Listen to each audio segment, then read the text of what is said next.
Welcome to Morningstar. I'm Holly Black. With me is Dan Kemp from Morningstar Investment Management. Hello. Hello, Holly. So, Dan, in the investment world, there's a lot of chatter about inflation at the moment. It's sort of hard to get your head round that this could be an issue when we think about where interest rates and inflation rates are. So, why do people get worried about the prospect of inflation? Well, yes, Holly, you're absolutely right that inflation has been a sort of sleeping threat for many, many years, coming from an environment of very high inflation in the 60s and 70s. We really then saw the death of inflation over the last 30 years. But you're right, people are starting to become worried about inflation. And the reason to worry about inflation is that really it's an erosion in the purchasing power of your money.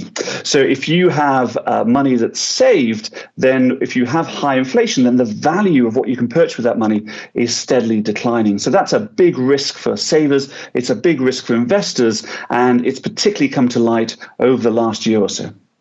So if I have £100 in the bank and inflation is 2%, then next year my £100 hasn't gone anywhere, but it's only got the buying power of £98. That's very simple. Is inflation something to be worried about at the moment, though?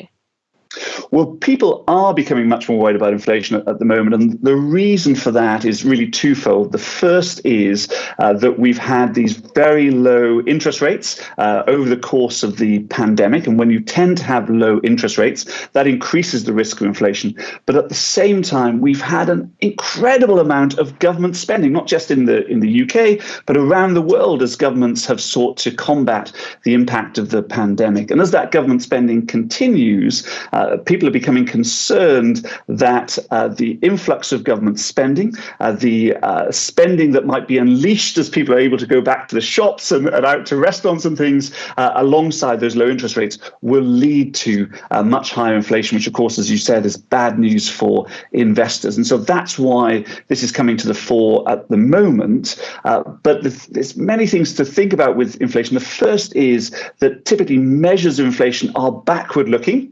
So the inflation numbers we have now, what happened in the past, and of course the past may be very different from the future. But second, inflation is very difficult to measure. So although we have some idea of what inflation is, and as you say, it simply means that the value of your money is declining, actually seeking a cause of that and measuring it effectively is really challenging. And that leads to some of the concerns that we're seeing among investors and market participants at the moment. Because it depends where you're spending your money. We know that inflation is different through the generations, for example, or if you're spending your money on petrol, you're likely to be hit pretty hard. How can I build some protection against inflation into my investment portfolio?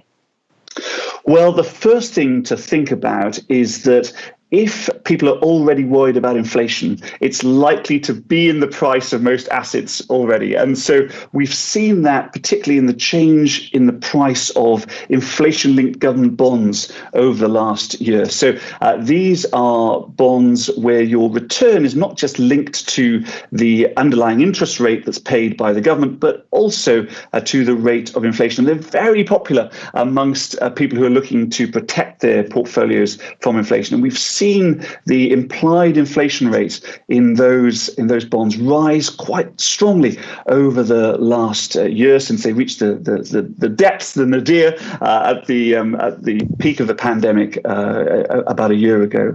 And so at the moment, what seems to be discounted is around a 2% inflation rate into the long term, which is roughly where governments are targeting. So certainly there's some expectation of inflation built in, but not the very high inflation which could cause real damage to people's savings. But when you're looking at how to address that, remember that it goes beyond just having assets that might do well in an inflationary scenario.